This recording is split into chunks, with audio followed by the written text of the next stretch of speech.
Happy to. I mean, Ladies and gentlemen, would you please take your seats? I'd like to welcome you all here to the Wilson Center's session on the United States, China, What Next?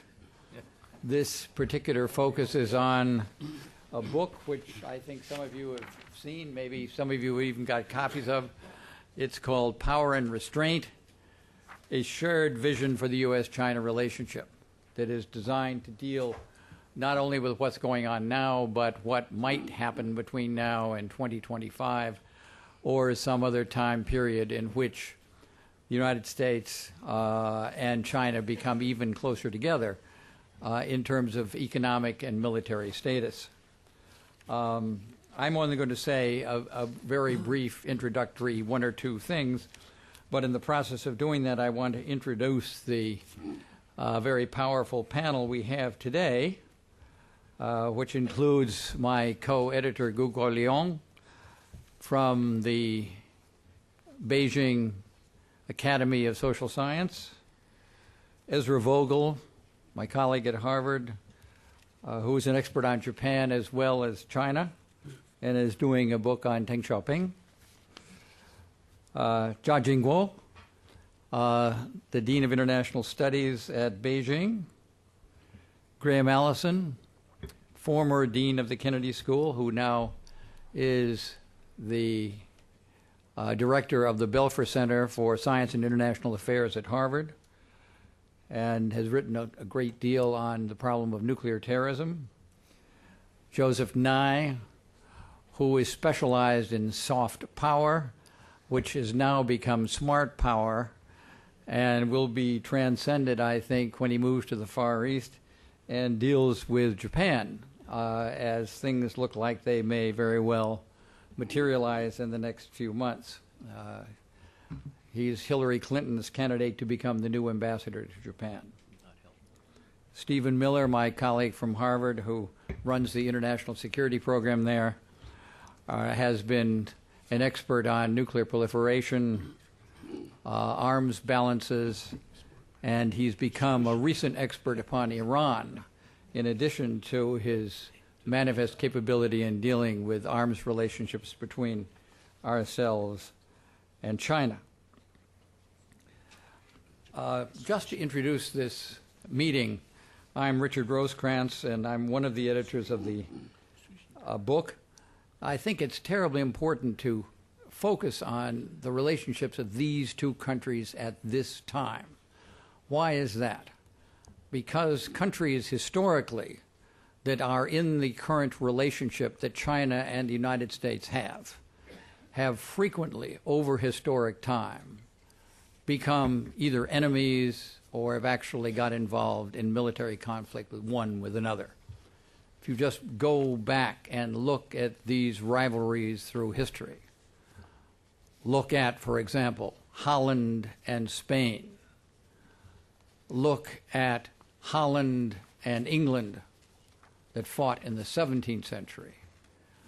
Look at England and France that fought in the 18th and 19th centuries. Look at England and Germany that fought in the early 20th century. Look at Germany and Russia that fought twice in the 20th century. Look at the United States and Russia, which nearly fought but did not do so in the last half of the 20th century. So with the rise of China, the United States faces a historic challenge that's of enormous significance. And if we were simply to look at this from a historical standpoint, the likelihood of a major conflict between the two countries is high. It can only be avoided by very careful, constant effort between the two societies to avoid what otherwise is the normal historical result. So we're not talking about something that's not important here. We're talking about something of the utmost historical significance. There are only a few cases of countries where one approximates and challenges another and war does not take place. It did not take place between the U.S. and England, but of course there are good demographic and other ideological reasons for that. It did not take place, since it occurred so quickly, it didn't take place between between Japan and Russia when Japan passed the Soviet Union in 1983.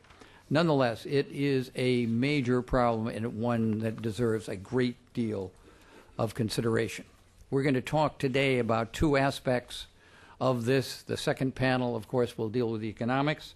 This particular panel is going to deal with the historic rivalry, the arms control challenge, the question of Taiwan, the question of military balances between the two in terms of mutually assured destruction and those kinds of issues.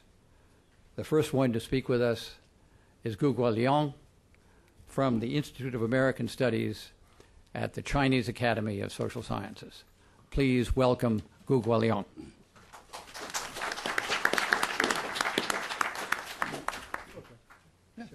No, you come share.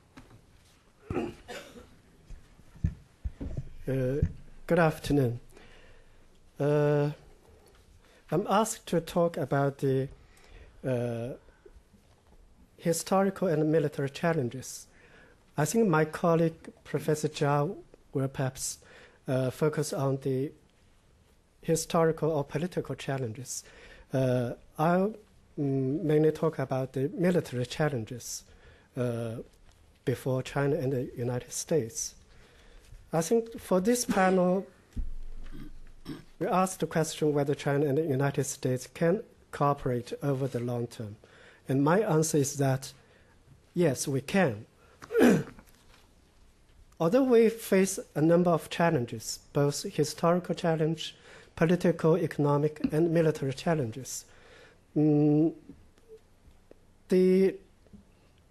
China-American military relations is like the other relations, while facing the challenges, but also share the common grounds and the common interest and the common vision. So that's the theme of our book, A Shared Vision for the U.S.-China relationship. And the challenges in the military field and differences we have in the military field, these challenges can be handled by the two countries. And China and the United States can work together to shape positive, constructive, and cooperative military relations.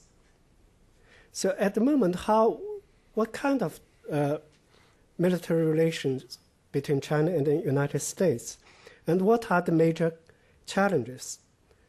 I think everybody knows that the China-U.S. military relations is a very important component part of the China-U.S. relations.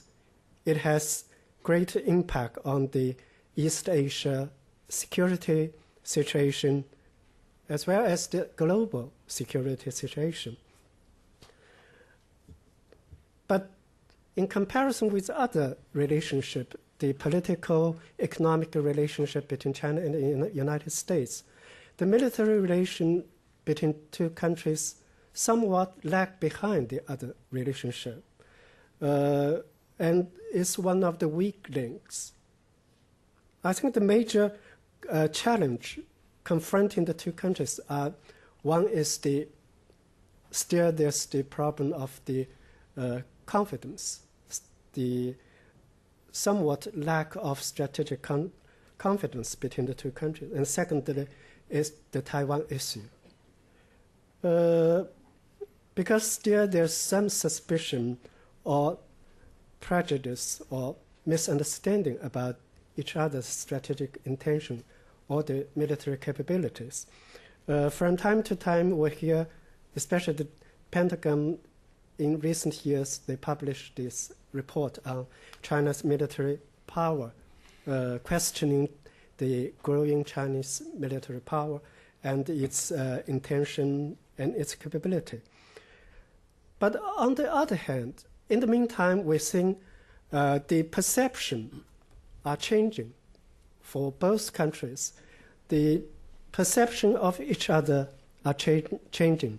The threat perception of the world of the two countries also are changing. I think United States, especially after September 11, this threat of terrorism, I think, has become more the pressing and realistic threat to the U.S. security. And China, too, fears this threat from the terrorism, from the proliferation of weapons of mass destruction. And also the perception of each other are changing.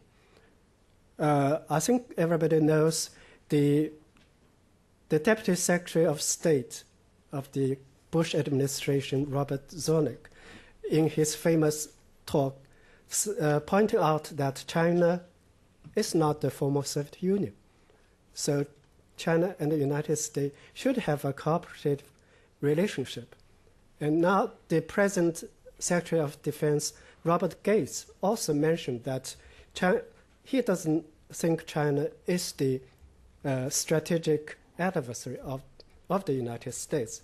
He thinks that in some fields, China is the partner of the United States. In some fields, some aspect, China maybe is the competitor with the United States.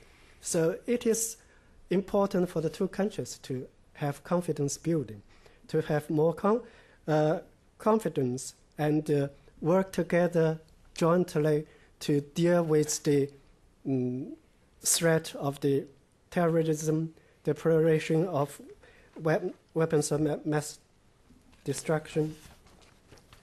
And also from China's side, I think several years ago, Chinese State Council Tan Jiaxing mentioned that China recognized accept the military presence of the United States in East Asia. And I think China and the United States have a lot of common grounds and common interests.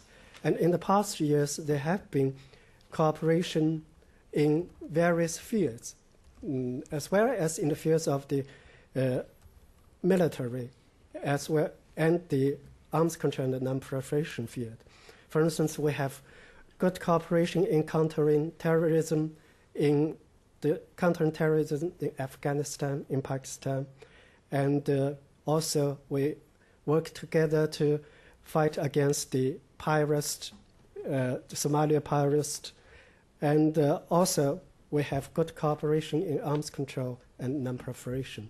Like we are all the members of CWC, CTBT, and we all worked successfully to extend the NPT treaty.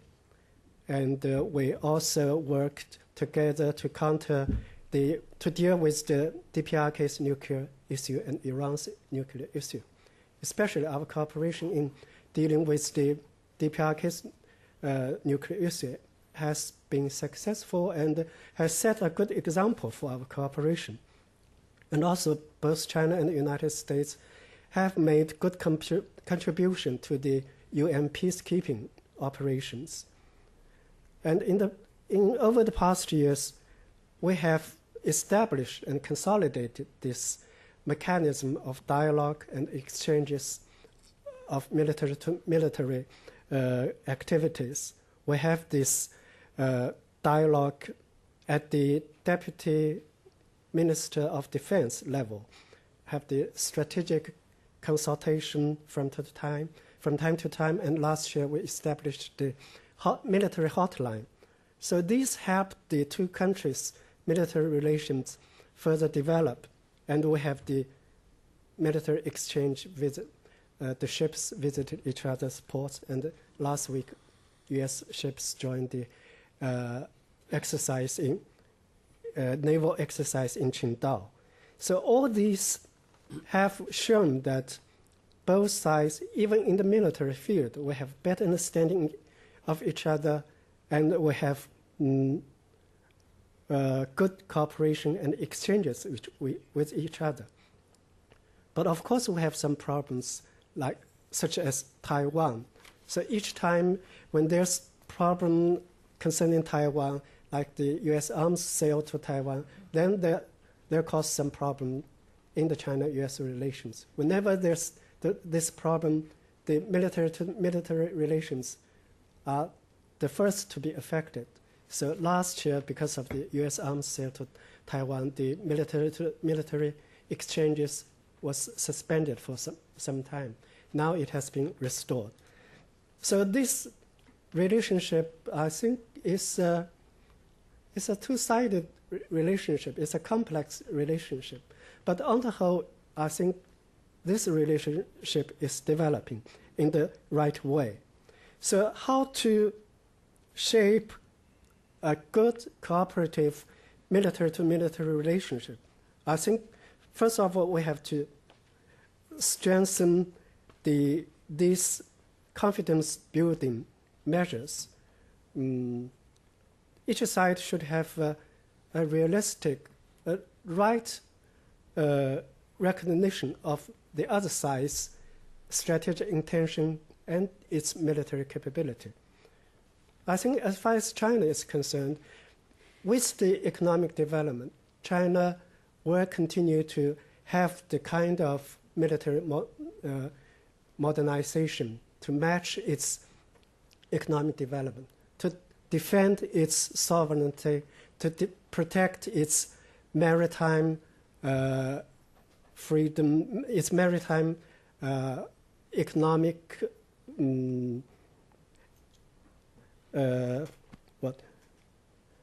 because China's economic development, China has to develop its military power to protect its lifeline in the water. And also, each side should rightly recognize each other's intention. I think as far as China is concerned, China's military is basically of the defensive nature. And also, I think China does not have the intention or the capability to challenge the U.S. military power or U.S. domination in the world. For instance, the nuclear capability of China, I think the China's nuclear policy is very clear. We just want to have a credible deterrent capability. China has no intention or the plan to have the kind of nuclear arms race like the former Soviet Union with the United States. And everybody knows China's military power far lags behind the United States. So it's no way for China to challenge the superior power of the United States. So I think if the two countries have more dialogue, have better understanding of each other, and look after each other's the core strategic interest, then I think the two countries can live together peacefully. And then if the two countries can cautiously and carefully deal with some sensitive issues, especially such like the Taiwan issue, then the two countries can avoid any conflicts occurring. So in the long run, I think China and the United States have a lot to work together, especially in the field of the military exchanges and military cooperation. And I think in the book, if you read Mr. Carter's comments, he also mentioned that China and the United States at present are not enemies, are not adversaries. In the future, although the Chinese writer said, in the future, China and the United States will not be the adversary. And Carter said, at least we should not be adversaries. And he suggests that if United States takes a wise policy not to act as if encircling China, and if the United States will look after China's secured core strategic interest, take the Taiwan issue carefully. And if United States should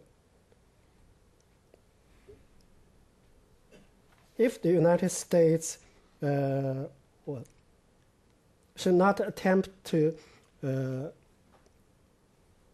neutralize China's nuclear deterrent through counterforce or missile defense. I think that if all these things, if the two sides really think about the other side's core interest and do things accordingly, I think the two countries can work together, because we are now living in a new times. We are facing more challenges of the non-traditional threats. So I think it's the good opportunity for China and the United States to work together to handle the most pressing threats like the terrorism, proliferation of weapons of mass destruction. So China and the United States can have a good cooperative relationship, including its military relationship. Thank you.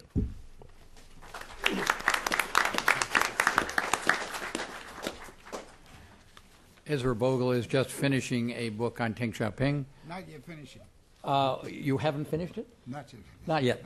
In any event, he's going to speak about the last 30 years of relations between the two countries. Thank you, Dick. I think all of us who are involved in this project very much believe in the importance of China and the United States working together and cooperating and avoiding conflicts. In trying to think about what might happen in the future, which is very unpredictable, and I think the record of any particular person, say, guessing the downfall of the Soviet Union or the opening up of China to economic reform, our record has not been outstanding in predicting these things. But just as Dick has been looking at long-term history and what we can learn from that, I thought I would try to look at the last 10 years and look at the problems we've run into in the last 10 years and try to think about what the causes of those problems were and what we might do to deal with that kind of problems. I've listed 5 problems that I think in the last 3 decades have gotten a lot of attention and have caused a lot of tensions between the two countries. The first is the 1989 Tiananmen Square incident, where the United States responded in a very strong way, and we had quite a bit of distance, imposed a lot of sanctions, and a great deal of tension that continued for several years. The second issue, I think, was the Li Denghui visit to the United States, when China was very concerned that this would give encouragement to local politicians in Taiwan to be more resistant and go the independence route, and the United States felt that a Cornell graduate ought to be allowed to come back to his alma mater and speak. The third issue of tension that I recall was the bombing of the Chinese embassy in Yugoslavia, which also created a great deal of tension. I remember speaking to audiences in China immediately afterward, and I can tell you there was a lot of concern about those issues and a lot of antagonism and very strong feelings. The fourth one was related to that, and that is the incident over Hainan Island when our plane and the Chinese plane bumped into each other, and there was a great deal of tension over that. And the fifth is a kind of an ongoing one, which we at the universities feel very keenly right now over the visits of Dalai Lama, because we get a lot of Chinese representation that we are doing the wrong thing by inviting the Dalai Lama, and it's a great deal of attention now in China, and we in the universities feel this issue very strongly, whether he should be received. Now, as I look at the underlying problems in each of these cases, I think you can say that there are several issues. One is that there really are genuinely different value. The question of whether a country should put down its own people to keep internal order and stability and Americans' concern about human rights. There was really very distinct difference in values that I think led to that tension and that continued for some time. On the question of Taiwan, I think there was also a difference in values. We thinking that a person who was alumni of a United States university ought to be allowed to come back, and China being very concerned that here was an official from Taiwan and the United States had agreed not to have official contacts, and Li Denghui was pushing the envelope a little far, and China was very concerned about what that meant for the growing independence movement in Taiwan. The question of the bombing of the Yugoslav embassy and the Hainan island incident, it seems to me go in the category of military accidents. I know that some people in China felt that the bombing of their embassy was very purposive, but I think in the broad scheme of things, it was not because we were angry at China that those things happened, but because we were trying to carry out a military mission, and this happened. So whether you say it was an accident as we Americans or only indirectly an accident, it was not primarily meant at China. And finally, the Dalai Lama, again, I think is really a value difference.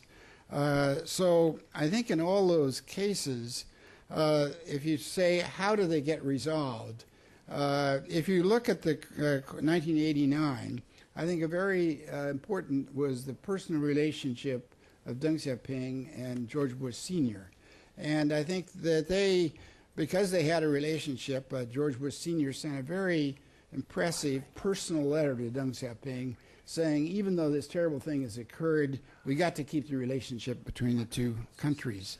I think the Li Denghui was an ongoing thing that really created the greatest military tensions and the greatest danger of possible conflict was over that long issue and the years that followed when Taiwan was pushing the independence envelope. So I think in addition to the values issue, there was also a very realistic military issue. And I think that was resolved much more slowly, and it took a lot more discussions. And even though now it's not completely resolved, I think the resolution has been largely because Taiwan and mainland have learned to get along with each other in a much better way.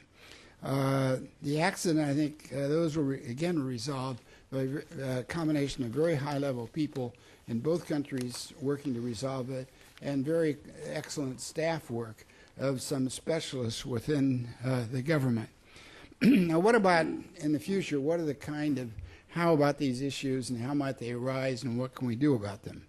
I think in the future, in addition to those kinds of issues, we have some new situations that are likely to cause a lot of problems of worry in the years ahead. One of those, I think, is, of course, the slowdown in the economy, and just as the United States becomes more protectionist. So I think we have to think 5, 10, 15 years ahead of time when the Chinese economy is going to slow down. Having followed what happened in Japan and South Korea, other parts of East Asia, where you had a very high growth rate and a system very much geared for that high growth rate, and new kinds of tensions when that growth rate slows down, I think we have to consider what's going to happen in China when that growth rate slows down, and some kind of protectionism, internal adjustment, and I think that could easily be a great source of tension.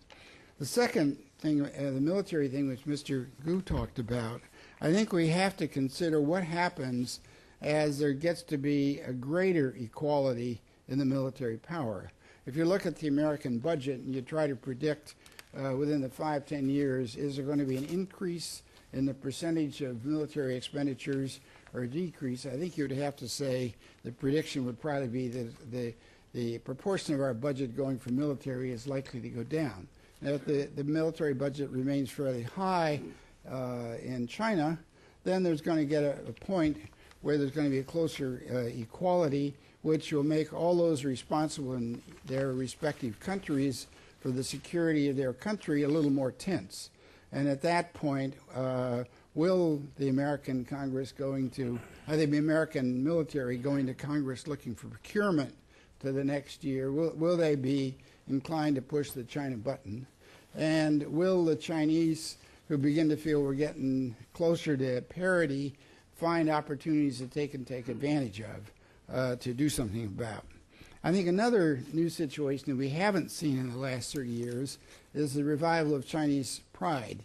If you look historically at how the Chinese have handled some of the foreign missions in the 18th and 19th century, there was a great deal of confidence, foreigners would say arrogance.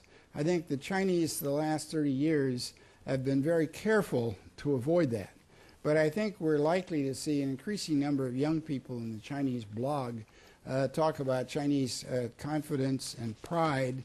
And I think if you're trying to project 10, 15 years ahead, you may see greater confidence of Chinese, and then that will have, again, a response on the United States. So those are the kind of things that I think we need to begin to worry about and begin to prepare for. I think in the United States we've done quite a good job, and in China also. The very top leaders, I think in most of these cases, have been very aware of the need for cooperation. I think we've had a number of high-level staff people on both sides who've also understood that need and have served their leaders very well. But I think now in the new era, when the publics are going to be much more involved, it's going to affect the economies at a much deeper level. It's going to require a much greater public understanding on both sides. And it's good that we're having more people in China study English and more Americans study Chinese, but that's not enough. I think we're going to need a much deeper level of exchange and openness and understanding in the years ahead. Thank you very much.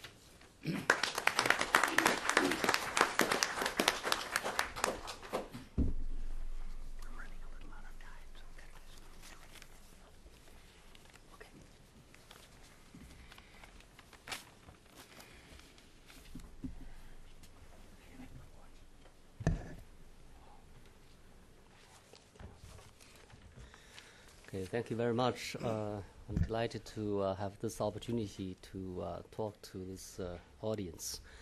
Can China and the United States cooperate over the long term? I think this is the question that's very much on the minds of many people who are concerned with U.S.-China relations. To address this question adequately, I think one needs to take care of 4 questions instead of 1.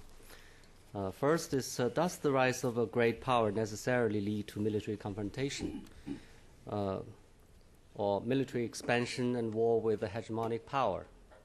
Second is, if not, how do we explain the cases in which the rise of great powers did not lead to military expansion and hegemonic confrontation, war? And third question is the rise of China likely to lead to military expansion and war with the United States? The fourth question is, can China and the United States cooperate with each other over the long run? Now, the first question, does the rise of great power necessarily lead to military expansion and war with a hegemonic power? I think history shows that the answer is not clear. Okay?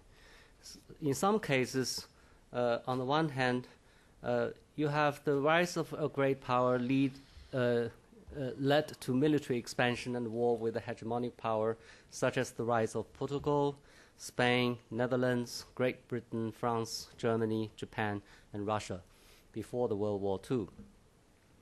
On the other hand, there are also cases in which the rise of a great power was peaceful. Okay. This is the case with the rise of the United States. It is also the case with the rise of Japan and Germany after the Second World War II. Some may argue that the United States did engage in military expansion to the west against the Indians and to the south against Mexicans, and fought wars with Spain over the Philippines. However, compared with other imperialist powers, the United States, as a rising power, appeared to be more interested in access than actual military conquering. And the war over Philippines was by no means a hegemonic war. And despite the fact that the Great Britain, the hegemonic power, at points conducted secret worst-case scenario military planning against the United States, the rise of the United States was largely peaceful. how do we explain the cases in which the rise of a great power did not lead to military expansion and hegemonic war? I think in the case of the United States, there are, at least 4 reasons that may help explain the peaceful rise of the United States. First, the United States did not challenge the British world order during its rise. However, it might not like the British world order in terms of trade, spheres of influence, and other international arrangements. During the latter part of the 19th century, the United States did not confront the British world order. Instead, it accepted it and tried to reform it from within when it grew stronger. Second, despite domestic pressures for overseas territorial expansion, the United States did not engage in large-scale overseas territorial expansion like other rising powers at the time. So instead, it tried to secure access, or what the U.S. call open door arrangement. Thirdly, unlike previous rising powers, the United States relied on trade rather than territorial expansion as the principal means to secure foreign resources and market. Finally, the United States and Great Britain shared, similar values, and these values played an important role in facilitating communication and conflict management between the two countries. Thus, acceptance of the existing world order, abandonment of territorial expansion, reliance on trade for national welfare and prestige, and subscription of the same or similar basic values helped to explain why the United States managed its peaceful rise. And these 4 factors may help explain the peaceful rise of Japan and Germany after the World War II.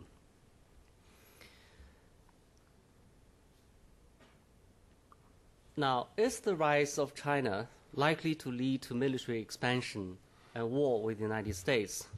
I think it's not likely. Why? To begin with, despite its revolutionary past, China has gradually accepted the US-led world order. It has joined most of the important intergovernmental international organizations set up largely under the influence of the United States. It has also subscribed to most of the important international laws and regimes. It has not only accepted such a world order, it has also become a strong supporter and defender of it. Remember, it was China that repeatedly argued that the world should respect the authority of the UN and the international law when handling international security crisis. Remember, it was China who argued that for multilateralism in managing international problems in recent years. And remember, it was China that demanded maintenance of free trade principle in the global efforts to fight current international economic crisis. Sure, China does not like this or that aspect of the world order and still wants to reform it. However, it no longer wishes to destroy the world order as it used to do. In the second place, China has clearly rejected the option of territorial expansion, both in words and in deeds. It argues that it's both immoral and counterproductive to engage in territorial expansion. Immoral because it is imperialistic, and counterproductive because it will not pay. If one looks at China's behavior over the years, one finds that instead of territorial expansion, it has been trying to settle its border problems through negotiation with its neighbors, and it has been rather successful so far. In the third place, China has relied on trade and investment for external resources and market rather than military conquering. And like the United States, Japan, and Germany, China has been very successful in this regard. It does not see how it can do it better in other ways. Finally, after years of reforms and increasingly, China finds itself sharing some of the basic values with the United States. This is the case with the free market, rule of law, and increasingly nowadays, human rights and democracy. Of course, there is still a significant difference in terms of understanding and practice of these values. However, at the fundamental level, both countries agree that these are good values, and they should strive for their realization in practice. Given all this, is the rise likely to lead to military expansion and war with the United States? The answer is no. Now, the final question: can China and the United States engage in cooperation in the long term? I think the answer is cautiously yes. They can, but they have to make efforts to make sure that it happens. They can because they share a huge stake in cooperation. This is not only in terms of the economy, but also in terms of security, such as anti-terrorism, proliferation, piracy, etc., and also in terms of environment and climate change. China and the United States share similar goals and visions in these areas. They can also because both sides, many people on both sides, share the view that it is in the best interest of the two countries to engage in cooperation. Cooperation between the two countries, in their views, is not only possible, it is necessary, and it is consistent not only with their respective interests, but also values and aspirations. And they can because they have learned how to engage in cooperation over the years. This involves mutual respect, engage in cooperation while managing differences, and overcoming differences as they build confidence and trust. However, this does not mean that cooperation is the only possible future for the two countries. Old views die hard. Conflicts need to be managed effectively. Efforts to sow distrust and hostility for various political reasons need to be resisted and contained. In a word, things can go wrong if left unattended. In view of all this, I think I remain cautiously optimistic about the future. I think it's very important for these two great countries to engage in cooperation and try to manage their differences in a constructive way. Thank you.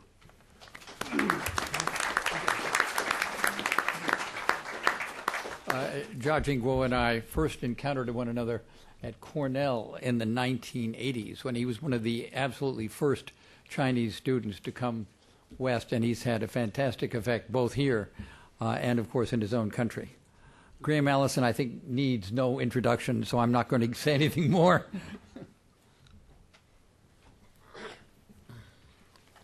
Thank you very much, Dick, and thanks to you and Dr. Gu for the work that brought together this group and produced this book, which certainly wouldn't have happened without your strong leadership, the two of you. So if the U.S. and China could cooperate so effectively, this problem would be solved. I'm going to make 3 points. 2 of them come from my chapter in the book, which is a comment on one of the other chapters, and one comes from a case or an assignment that I gave to my students last week in the course that Joe Nye and I developed, and it's on the rise of China and the global economic crisis. And there's some copies of the case, I think, outside if you're interested.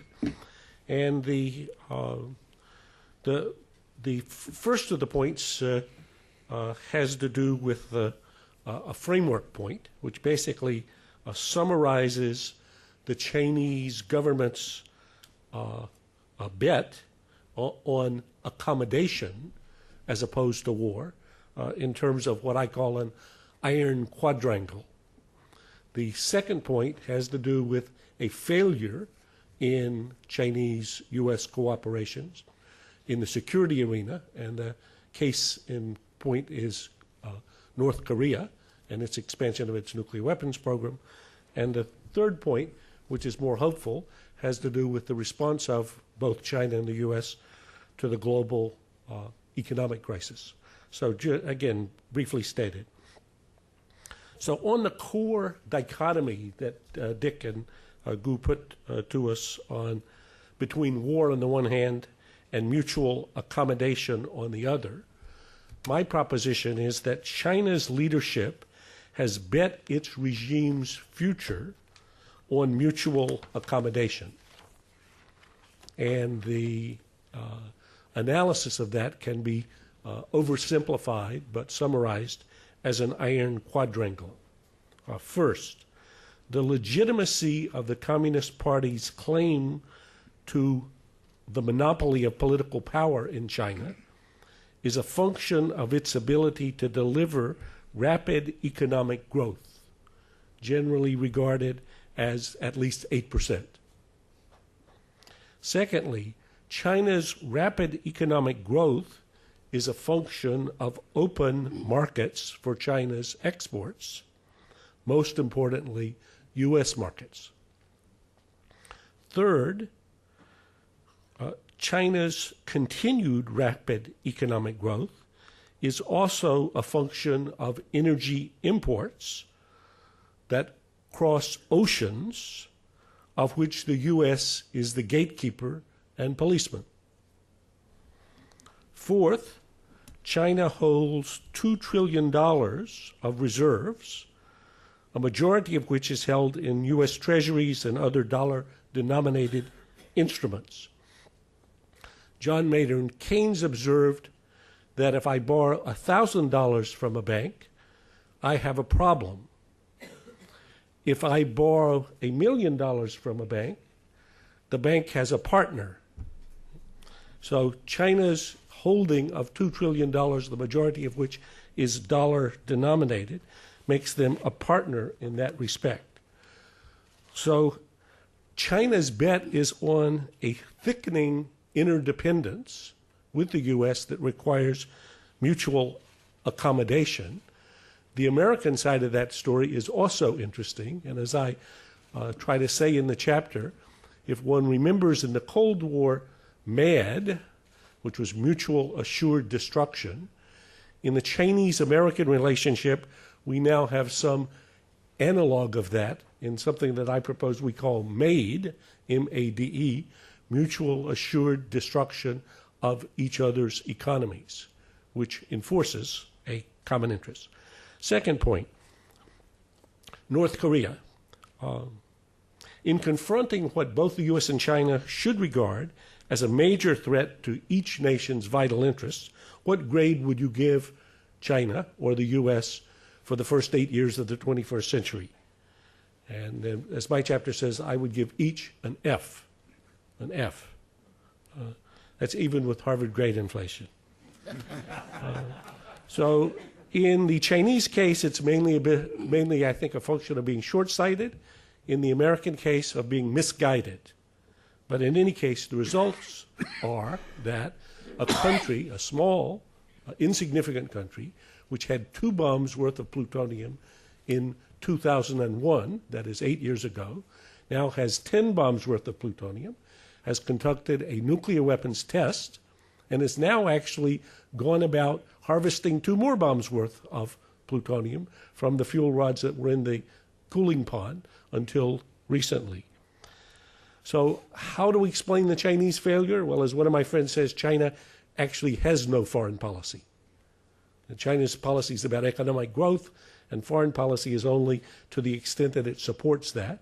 In the American case, I think it was mainly a misguided focus on regime change, which actually in North Korea is for China a nightmare, given the consequences of a collapse of North Korea and its likely absorption by South Korea, which might even conceivably bring American troops, or in any case, an American military ally, to China's border. Third and final point, the case that we handed out is on, for the course last week, is on the rise of China and the global economic crisis. Now, one can tell the positives and one can tell the negatives of that, but if you ask which 2 countries in the world have undertaken the largest Keynesian stimulus or recovery package in attempting to deal with their own economies and the global economic situation, they are the U.S. and China. And I found very interesting the remarks this past weekend here in Washington of the governor of the People's Bank of China, Governor Zhao, who says, quote, or said on Saturday that current account surpluses, quote, will no longer be a serious problem. As he says, quote, for the medium term, I think probably there'll no longer be a serious problem of current account surpluses, which then is some part of the problem of the imbalances, which is then some significant part of the economic crisis that we've seen, or the economic tensions that we've seen between the U.S. and China. So I think in the economic arena, the crisis might actually turn out to be an opportunity, but I would say the question then will be whether the leadership in both of the countries will be wise enough to recognize that what they need each to do in their own interests also is having huge benefits for the other and the world, and it's a place where the two could play a global leadership role.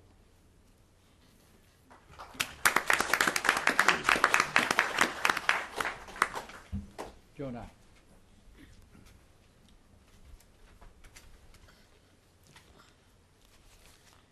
Thank you, Dick, and thank you for your leadership in helping to put this volume together. The question of what will be the future of China as a rising power is certainly one that has the editorial pages transfixed these days. And it's worth remembering, as Ernest May does in his chapter in the book, that this is not new. The original formulation of this was really Thucydides' answer to the question of what caused the Peloponnesian War, after looking about the episodes of Epidamnus and alliance changes and so forth. He said, the real cause of the Peloponnesian War, which tore the Greek city-state world apart, was the rise in the power of Athens and the fear it created in Sparta. Most people focus on the first half of that proposition, the rise in the power. The second half is probably equally or more important, and the fear it created. And that's what I want to address. There are people, John Mearsheimer at the University of Chicago in his book, The Tragedy of Great Power Politics, who predict that there will be a war between the United States and China. And there are people who write columns and editorials like William Crystal and Robert Kagan, who wrote in the 90s that we should contain China now because it won't be a problem in the future. The problem with these people, and they often cite 1914 as an example, they say, look, it was the rise in the power of the Kaiser's Germany which led to World War I and the great conflagrations of the 20th century, and that China is to the 21st century as the Kaiser's Germany was to the 20th. The problem with this is it's poor history. If one is careful and goes back and looks, one will note that by 1900, Germany had already surpassed Britain in industrial production. Whatever you think of China's impressive economic growth today, it's nowhere near surpassing the United States. Goldman Sachs may talk about 2030 or 2040 or something like that, still a long ways away. And if one looks at per capita income, which is a better prediction or measure of the sophistication of an economy, China won't pass the United States or perhaps equal it until late in this century. So the analogy to 1914 is profoundly misplaced. The trouble with using that analogy is it creates fear. And if I'm correct in my initial proposition, the greatest danger we face is too much fear of the rise of China. In fact, we spend so much time looking at the Chinese growth rates that we forget to look at the absolute levels and to realize that absolute levels are really quite low. China's third, not second, as a world economy. And if you treat Europe as an entity, which for some purposes it is as an economy, China is fourth. And focusing on rapid growth rates often misleads us on the importance of absolute sums. What's more, if you look at Chinese military power, it's true that Chinese military expenditures are growing at 17% a year, but as David Shumbaugh and others have pointed out in careful analysis, there's a long way to go between talking about an aircraft carrier and having a fleet of a dozen aircraft carrier battle fleets with the full equipment that go with it. Similarly, China's soft power has increased, and that's important. And Hu Jintao said to the 17th Party Congress that China should increase its soft power. But notice a recent poll by the Chicago Council on Foreign and I guess it's now Global Affairs, which found that in terms of judging soft power in East Asia, the U.S. was far ahead of China, despite the rise of Chinese soft power. So essentially let me make a third point, which is on economic power. Sometimes people say, yes, but with holding $2 trillion of American resources, China could bring the United States to its knees. But as Graham Allison just pointed out, if it did so, it would bring itself to its ankles. There is a question of, when you have interdependence, question of whether it's symmetrical or asymmetrical. What you find, if you look carefully at this economic interdependence, is there's a great deal of symmetry, which is why Graham talks about it as mutual assured destruction of economics. So what that amounts to is that as we focus on how to deal with China, yes, China is rising, but we have to be careful not to succumb to fear. In the 1990s, when we were trying to design a policy, an East Asian strategy, I remember Ezra Vogel and I were then working together, and we did a national intelligence estimate on the future of China. I think Ezra devised about 10 different futures of China. But the interesting thing that was important was that we could affect some of those and in a more benign direction than others. Or putting it another way round, as I often said in testimony to Congress at the time, if we treat China as an enemy, we're guaranteeing ourselves an enemy. If we treat China as a friend, we may or may not have a friend, but at least we're providing for a future which could be a more benign future. And that essentially is the policy that was developed. C.H. Tung talked about it at lunch today as integrate but hedge. And that essentially is what we've done. The only country that can contain China is China itself. If it becomes aggressive, it will indeed create, as Bill Emmett says in his book, The Rivals, an Indian, Japanese, Australian, others who will essentially contain China. But that's not the future we want. Essentially, the integration part of that is more important. We have the hedge. The important thing now is to work on the integration. And in that sense, I think it's worth noticing that that strategy which we outlined in the 1995 East Asian Strategy Report continued through the Bush administration. Unlike the Middle East, where Bush tore up everything Clinton did, on East Asia, with the exception of North Korea, he basically followed the same policy. And if you look at the early stages, the first 100 days of the Obama administration, it's too soon to tell for sure, but it seems to be a continuation of that same policy. And it was well expressed, I think, with Robert Zoellick's term, responsible stakeholder. And one can indeed see progress in the idea of China becoming a responsible global stakeholder. Admittedly, if you look at China's position on Sudan, it can go further, but there's still a long way from the old Chinese position of saying we don't interfere in internal affairs of other countries to a Sudan today which has Chinese peacekeeping forces under a UN banner. Similarly, if we look at Iran, this will be another test. Will China agree to sanctions and agree to a tougher position on Iran to prevent proliferation there? But I think the question of can we encourage China to be a responsible stakeholder is the right attitude, the right philosophy, and it's one where I can see some progress on the other side. Now, finally, let me, since I'm running through time, I won't go into great detail on the question of global issues, but climate change, as David Elwood mentioned at lunch today, is clearly a case of a new type of issue, which is non-zero sum. Think back of traditional 19th century power politics and ask yourself, what should we do about the threat that China is posing when it puts a new gigawatt worth of coal electricity online every week? It's putting into the atmosphere things that may destroy San Francisco Bay and Chesapeake Bay, among other things. Now, in old-fashioned power politics, we could say, well, we could bomb those power plants. That's clearly absurd. Or one could say, put up economic sanctions against Chinese trade for the reasons Graham mentioned, self-destructive. What it means is the only solution to this is cooperation on ways to burn coal cleanly. Doing things together as a non-zero-sum approach is the only answer to this kind of problem.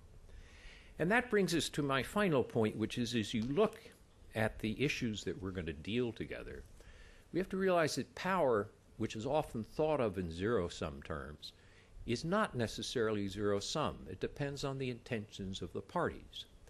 Not merely in today's world, but traditionally. If you had two countries which both sought stability in a balance of power, you could have a positive sum relationship. And that's the situation today. As Wang Jise and I write in the chapter we have in this book, Chinese soft power is increasing. That can be good for both of us. To the extent to which Chinese soft power increases in the United States and China becomes more attractive, we may be able to overcome the greatest threat which we Americans face, which is fear. So to paraphrase Franklin Roosevelt, as I look at the future of U.S.-Chinese relations, the greatest fear we have is fear itself. Thank you.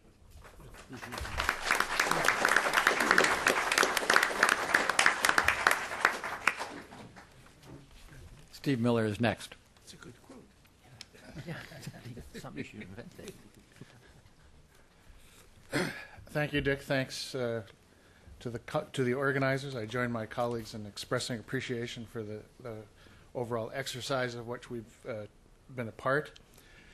My mission is to offer a few brief thoughts on the possibilities for cooperation in the realm of arms control and nonproliferation, which is the subject of the chapter which Gu and I co-authored in the book. And the necessary starting point for this reflection is to point out that it was not so long ago, 2 decades or so, that this was an inherent domain of friction in U.S.-China relations. China was neither a member nor a supporter of any of the significant regimes we cared about. More than that, it was a vocal critic, a detractor, a dissident from these regimes. It was generally friendly with the bad guys that we were hoping to deny modern military technologies. And it was often, in Washington's view, overly generous with bad technologies, which it sometimes provided to these bad guys. So there was, in that picture of 20 or 25 years ago and earlier, very little room for collaboration or cooperation. One of the big things to notice about what's changed over the last quarter century is that China has joined up. As one of my colleagues pointed out, they have essentially connected to the world order in a way that has been constructive and accepting rather than destructive and rejecting. Starting in 1992, China joined the NPT. In 1995, it supported the indefinite extension of the NPT.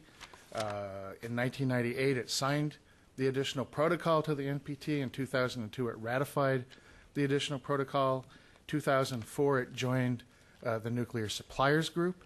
In 2004, it also initiated membership discussions with the Missile Technology Control Regime and pledged to observe the restrictions of the missile control regime while the negotiations were going on. So suddenly, where there was inherent divergence, there is, in fact, harmony in the broad commitment to the world's weapons of mass destruction restraint regimes, to the point where, in the recent past, Chinese foreign ministers have underlined, I quote, the absolute need to uphold the NPT, not language you would have found out of Beijing a couple decades ago. In parallel with this, over the last decade or dozen years, Beijing has put into place a whole series of export control regulations, adapting its domestic legal frameworks to bring on board the international commitments it has made under these non-proliferation regimes. Now, we all know in practice things are not perfect in China or in many other places, but I think a concerted effort was made to bring domestic law and international commitments into some sort of harmony. In addition to this, in various specific settings, such as Iran or North Korea, the United States and China have turned out to have the same broad objective, that is to say, to prevent the spread of weapons to these states. And so there again, we're not pushing in opposite directions, we're aiming at the same end point, and this again opens up some room for collaboration, cooperation, where previously none existed.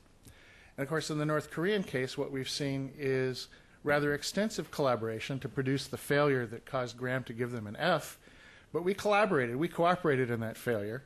And in fact, in the six-party talks, one can even argue that Washington handed China the steering wheel on this crisis. China has been the host and the guider of the six-party talk process, and in many ways has taken the lead in that exercise. So there is now room for cooperation. That doesn't mean that we've entered some sort of Pollyanna world where all is well. We can understand that broad objectives are harmonized, but often on specific issues, there are difficult and friction-laden disagreements.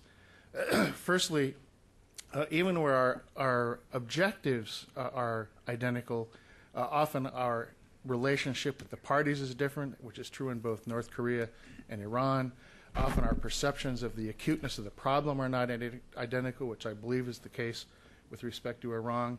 And importantly, our preferred approaches to resolving these crises is often not identical. The Chinese, for example, have been much more skeptical of the value of economic sanctions, which have been right at the center of American policy towards rogue proliferators, not only during the Bush administration, but even earlier. So there are various hiccups that arise from the fact that we don't see these problems in the same way and we don't prefer the same approaches, though in fact we do aim at the same endpoint. And in addition, there are an array of familiar points that remain very sensitive and that produce dissatisfaction in one capital or another. In the United States, we see considerable dissatisfaction over China's role in Iran, in North Korea, on the question of missiles. There's still unsettlement about China's export behavior, which has impeded China's entry into the missile technology control regime. On the Chinese side, there's very significant disgruntlement over American policies with respect to the military use of space, with respect to missile defense, and of course the ever-present Taiwan issue. So there's room for cooperation, but there's also plenty of room for friction. I would summarize, trying to be very brief here, that we've come out of a past that was entirely friction-filled in the realm of nonproliferation and arms control. The picture has changed very dramatically because of the convergence, basically, of China's broad nonproliferation policies with the preferences of the United States. They've joined all the regimes, essentially, that we would hope that they would join, and they have, by and large, been responsible stakeholders in those regimes.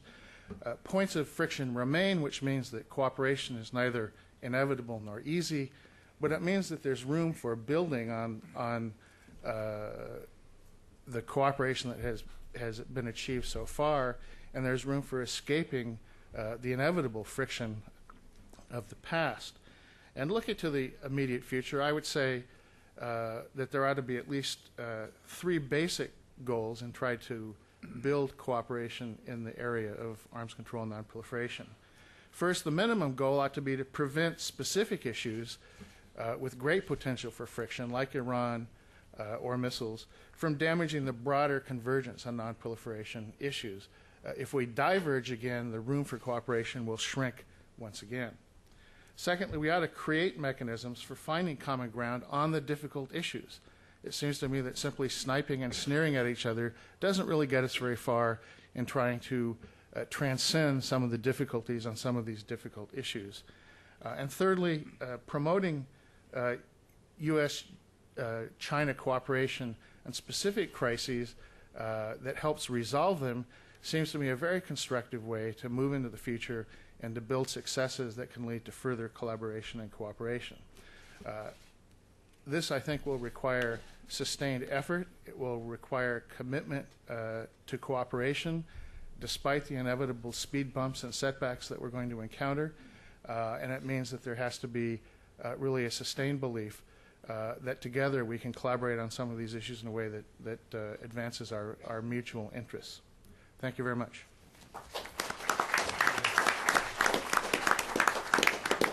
We're going to have questions, but would you like to all stand up for just 2 minutes and take a deep breath? Please do so. Get my overcoat. This thing freezing.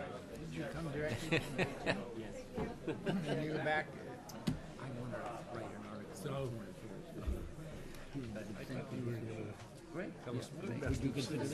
Yes. My name is Irene Wu, and I took your Industrial East Asia class 20 years ago. I went to Johns Hopkins and got my doctoral degree. This is my dissertation. It's on China, on telecom reform, and I am teaching now at Georgetown University and director of the Federal Communications Commission, which is the regulatory agency for telecom and internet. No. I got a PhD in Johns Hopkins science. And this is my doctoral dissertation. With Dave Lambton, exactly. With Mike Lambton. there is a Yes, so this is for you, and I just really, I remember taking the class with you, and the technique that you used in getting us to write about our readings, I use that now with my graduate students. It works, very good. Exactly.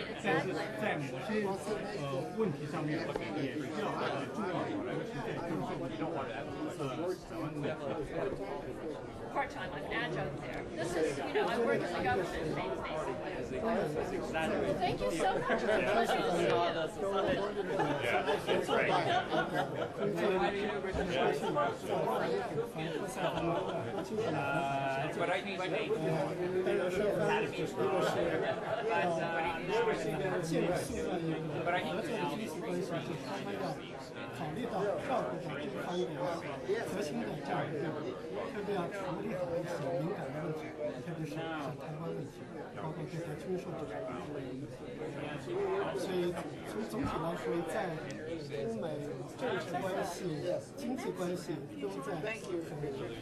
a pleasure to see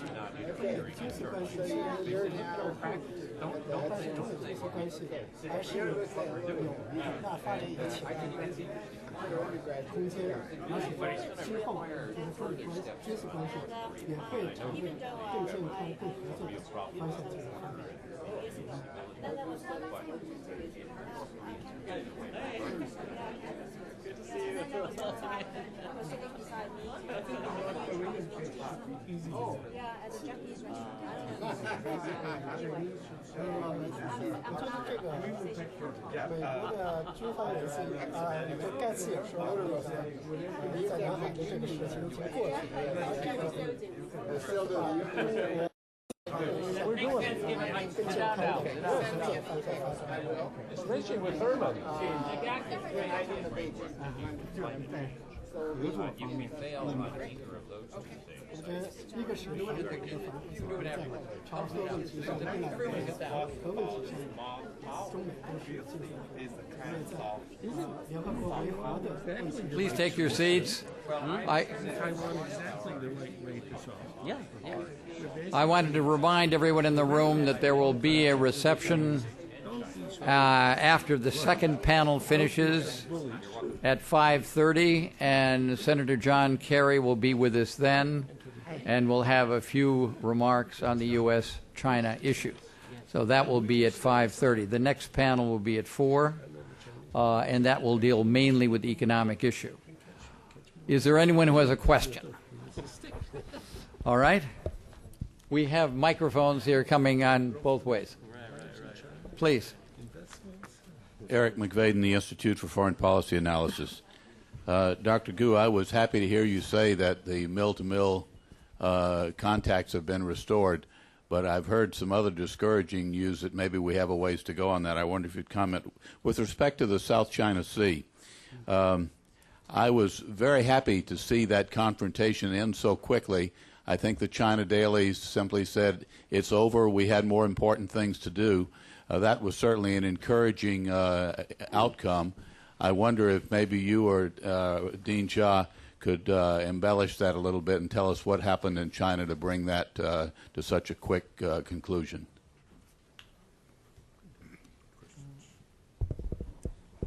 Is it okay?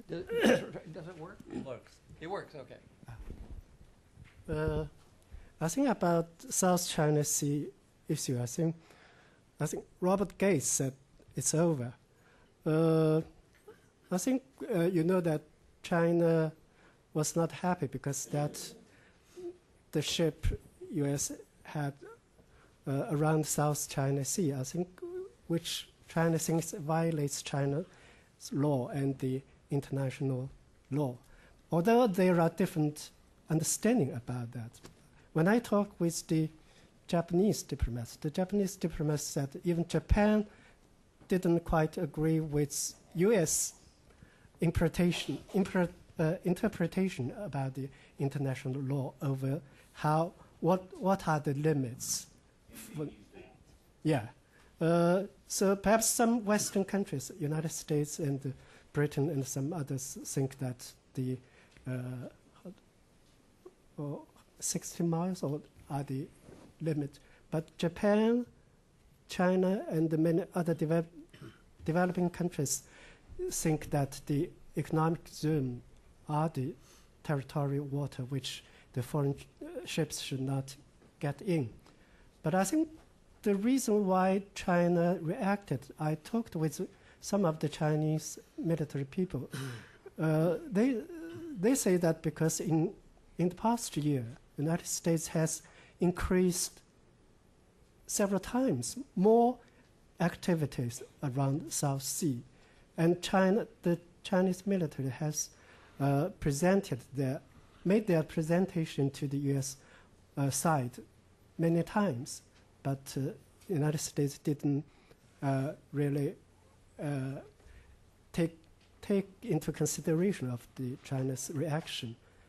It's because these activities becomes too much, several times more than in the past. So that's why China made some reaction. But as you said, when China take the long-term military relations between the two countries into the consideration, especially when China attaches great importance to the general China-U.S. relations. So I think the two sides, after some consultation, I think now there's some understanding that the two sides will carefully take these matters into carefully deal with these matters and try to avoid any conflicts over these differences. So I think this is a good example of crisis management. Thank you. All right, next question in the back.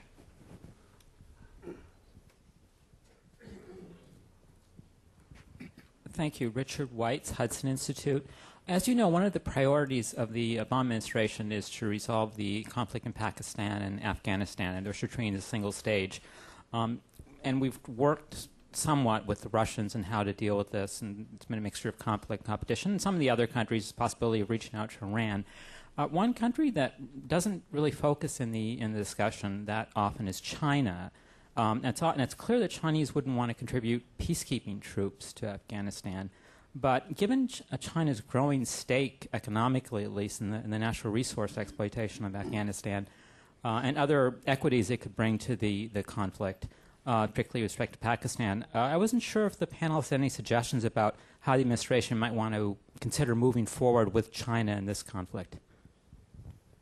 Judge Guo, do you want to say something? Well, I think China has been supportive of our efforts to stabilize the situation in Afghanistan. And China has made economic assistance.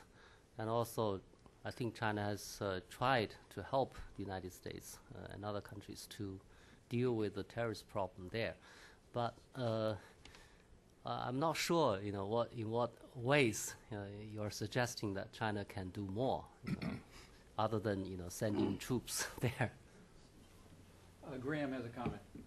And I think it's a very good question. I think if we think about the problem, it's not Afghanistan or not even AFPAC. As I've argued with John Deutsch, it should be called PAC-AF. The Pakistan is the dog, Afghanistan is just the tail, okay, in my view, and I think strategically. Now, with respect to Pakistan, who might better understand Pakistan, China or the U.S.? And with respect to Pakistan's nuclear weapons and the possibility that if and as Pakistan becomes unstable, they become at risk, who more likely would have insight into that problem, U.S. or China? China. Yes, right here in the middle. Gentlemen, yeah, with the shirt. Yeah, that's all right. Need an overcoat. Bernard Gordon, University of New Hampshire. Our second speaker said, as I wrote down, that China accepts the military presence of the United States in East Asia. And that strikes me as, obviously it's a very important point to make. But recently there have been statements from very senior U.S. officials who have made the statement that after long consideration and long study, they've come to the conclusion that China's view of the United States in East Asia and its presence is an historical accident. Now, the implications of those two positions are quite different. So I'd like to ask, actually I would hope Joe and I would comment on that, and Professor Zhu at the same time. Thank you very much. Joe? Well, I remember when I was in the Pentagon having a meeting with Bill Perry and the Chinese defense minister, in which the defense minister, I think it was then Shirat Tian, who said, China does not like countries to have troops outside their own borders, but we make exceptions for historical purposes, which would be consistent, Bernie, with what you're saying. But I think Chinese attitudes have evolved more beyond that now. I think there's a realization in China, from what I've heard from various people, that the idea that some people in Washington have that China wants to have an East Asian hegemony excluding the United States is not in the interest of a global China. No, China's no longer thinking of a narrow regional hegemony. They're thinking globally, and they realize that American participation in East Asia is essential for China's own goals. And so I think the attitudes in China now have broadened, so that it's not just because of the historical accident, meaning we don't want the Americans to let the Japanese remilitarize. I think it's much broader than that now. I think it actually is a realization that China's role is global and on many issues, not just military. Professor Gu. I think I share Joe's explanation, because it is China's foreign policy or main principle that China opposes any basing of troops in other countries, and China does not do so. So I think perhaps for Chinese officials, it may be difficult for Chinese officials to openly say that it is the right thing to do that for the United States. But because all along in the past years, many American scholars, even officials, always say that China wants to expel or exclude United States military presence from Asia or East Asia. But I think China, in recent years, from time to time, try to convince the United States China does not have that intention, because China does not want to dominate the Asia. So from that point of view, I think that's China's basic idea. It doesn't mean that China fully supports or say it is the right thing to do to send troops, have military bases in other countries. I think that principle still stands. But China, I think, accept the fact that the United States has the military presence in Asia and in other parts of the world. Perhaps to some extent it has some positive role to play it. I think that's the meaning. Yes, in the back on the left. With the jacket, yes. Stand up, please. Nick Berry, Foreign Policy Forum. Professor Nye, you mentioned Mearsheimer, Kagan, Crystal. We could also add others, including in the current issue of Foreign Affairs, Tommy and Siegel, who think the relationship, contrary to your analysis, is going to be very conflictual, including a military confrontation or conflict. You said that they have poor history. What accounts for their poor history? Why are you not the consensus? Well, what I said on poor history was in reflection of the analogy to 1914. And the reason that 1914 created such fear in Britain is that Germany was not only creeping up on Britain, it had already surpassed Britain and had a deliberate policy of challenging Britain. Remember the idea of challenging Tirpitz's fleet, which was to challenge the British control of the ocean? This from a country which already passed Britain in industrial production. This was seen as an immediate threat. What I meant by poor history is that whatever the future of China will be, it's nowhere near to creeping up or surpassing the United States for decades. And that's why the history is poor. The larger history that rising power sometimes can create turmoil, that's good history. That goes back to Thucydides. The analogy with Germany in 1914 is poor history because the facts in terms of where the relative powers are is not the same. That's what I meant. So it's ignorance. I wouldn't say it's ignorance. I'd say it's a preconception. If you have a framework, a traditional realist framework, you fit the world to meet your framework. In other words, if you have a strong enough model in your mind of how international politics works, you don't spend a lot of time on the details that I just gave you. We'll go on to the next question right here. Right there. Michael Martin with Congressional Research Service. Professor Nye, you were talking about the fear side of it. What I noticed earlier in the presentations of Professor Vogel and Professor Jia was that you focused almost exclusively on issues on the Chinese side that could potentially cause conflict or problems in the future. I was wondering if you could adopt the Professor Nye's approach and talk or comment a bit about things that the United States could do, either misperception or misresponse to events that could cause problems in the future. Yes, to put that more broadly to our two Chinese visitors on the panel, what could the U.S. do to make the cooperation between the two countries better in the next 5 to 10 years? Or worse. Judging Guo. Or worse. Or worse, yeah. Try not to be fearful of China. Well, actually, there are many things that the U.S. can do. I think one of the things that the U.S. can do is to increase military-to-military exchanges between the two countries. Seems to me that there is a lot of resistance on the part of the American, maybe military, politicians involved in military affairs. Okay, they tend to be very sensitive in terms when it comes to military relations.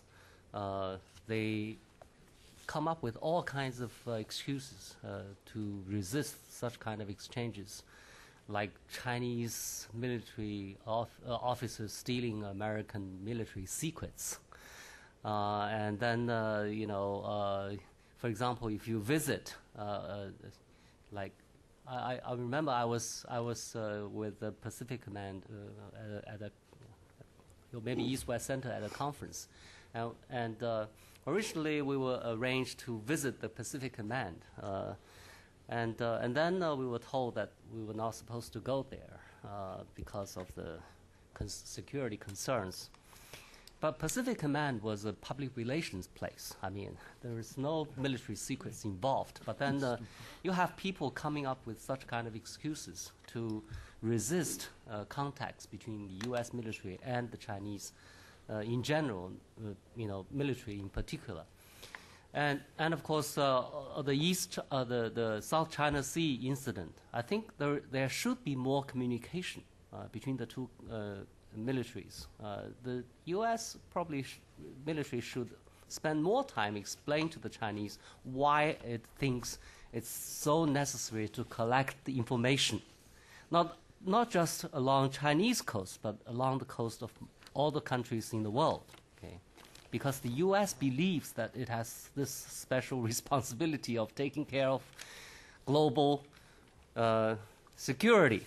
Okay. It believes that as the leader of the world, it has the responsibility of doing it. The Chinese cannot understand. I think the Mexicans also protested, but they cannot understand. So the American military probably should spend more time to tell the Chinese counterparts and the Mexican counterparts, maybe the Japanese counterparts, that it's in their interest for the U.S. to collect the information. Okay? But of course, they have to share such kind of information too with their Chinese counterparts, okay, or Japanese counterparts. Okay, so I think such kind of communication is absolutely necessary between the Chinese military and the U.S. military. There are all kinds of things that the U.S. can do to assure the Chinese and also to assure itself. Okay, because if you can convince the Chinese that the U.S. has a benign intention, the Chinese would behave in a way that would assure the U.S. that the Chinese have a benign intention. Google Lyon, what should the U.S. do or not do? I think, as Joseph said, that we should not treat each other as adversaries, but as partners, as friends. Then we can do business with each other, and we should not. Especially the military, the two militaries should not we always say, take the worst scenario. If you get prepared for the worst scenario, then each military will build up continuously. Where I think we should see each other as it is. And the other thing that I hope the two countries should always think in other sides' shoes, to see what he would react if he has done, like the South China Sea incident. I asked the American diplomat, I said, if China does the same thing, if China sent spy boats to the water close to the United States, what United States would fear? Would the United States feel uneasy? He just smiled. So I think if, according to the Confucius, do not do what? If you feel uneasy, something makes you feel uneasy, you shouldn't do that to others. So I think if the two sides really treat each other as friends, as partners, then the relationship could be well taken care of. And the other thing is that about the nuclear relations, I think the two sides should have good dialogue. And the United States should recognize that, recognize China's position. Recognize that China has the right to have a deterrent capability. Because I mean the Republicans have, I think during the Clinton administration, they accepted that on that basis, the two countries can have real dialogue as how to maintain a good nuclear relationship. Of course, we do not mean to have a kind of mutually assured destruction relationship as United States had with this former Soviet Union. But the United States should have should let China have a credible nuclear deterrent capability. That's why that is to say, United States missile defense has to take care of China's consideration, should not neutralize China's nuclear capability. Then this nuclear-free world, this perception Obama supports can be worked out together with China. Thank you. Joe, do you have a comment? Yeah, I mean, I agree with what's just been said, but when I used to chair the National Intelligence Council, I used to say to the analysts after they'd give me their best estimates, now what could make it all wrong? So earlier I gave you a relatively benign estimate of a possible future between the U.S. and China. So it's incumbent on me to say what could make that all wrong. Since there's no one future, there are many futures. If the U.S. were to change its position on Taiwan or Tibet and be seen in Chinese eyes as threatening Chinese sovereignty, that, I think, would change things dramatically. So there are scenarios that one can imagine which could indeed make the benign scenario not likely. I don't think that's going to happen, but I just think it's important that as we look at the future, we realize there are some futures which could be malign and others that could be benign. And there are possible ways to think of a bad future as well as a good future. Yes, down in the front right here.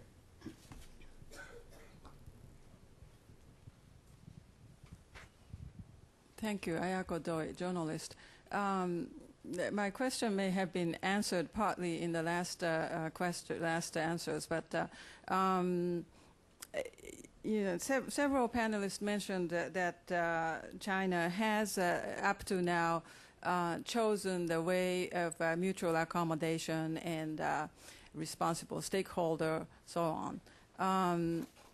If you continue on the historical comparison, Japan, which is the nation that I can, only nation that I can confidently speak about, but Japan tried to join the club of industrial colonial nations in the early part of the 19th and 20th century, and then got disappointed or felt rejected in series of events, starting from, I suppose, 1919, Washington Conference, London Conference, League of Nations, so on and so forth, and then turned for the militaristic solutions.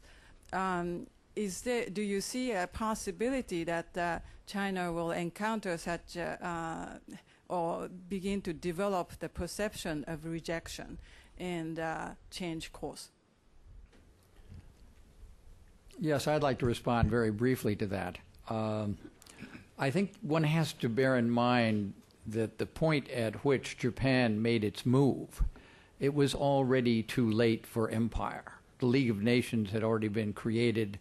The notion that other countries could simply go on carving out additional empires out of the remaining territory that was available in China or elsewhere had become passé, and not only historically passé, but legally passé.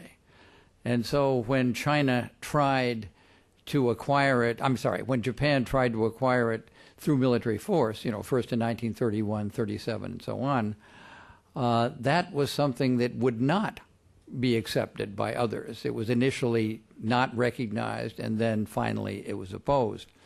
I don't see there's any likelihood of China following that same tack, because if there's any country today that wishes to make sure that the rules are followed in international politics and in terms of acquiring territory from other countries, it surely is China. China has been the great beneficiary of the existing system, whereas in a certain sense, Japan was challenging the system because she was not sufficiently a beneficiary, after 19 or 1920. So I think the two cases are really quite different, but maybe one of my panelists would disagree with that. Yes? Not disagree, but I would say that, as Professor Rosecrans said, China has benefited tremendously from being part of the system so far. And the system, the international system, has also benefited by China being part of it. So this contact has, the beneficial contact has been felt mutually by both the international society and China. So China has become increasingly accepted and also respected. So I don't think China has a good reason to depart from current practice and pursuit and engage in an alternative path of aggression and expansion, follow the the path of imperialist Japan in the past.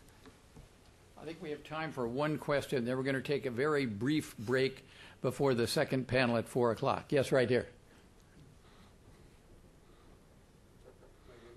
Young-Wan Keel, visiting Georgetown University. Now, Professor Graham Allison, you mentioned that the six-party talks was a failure, and you gave that marking to China and the U.S. What can Obama administration do? And likewise, what Hu Jintao,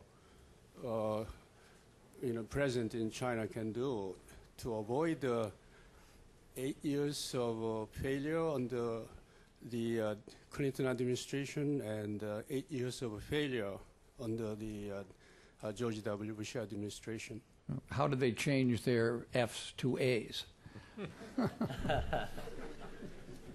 It's a good question, and if I knew the answer, I would not withhold it.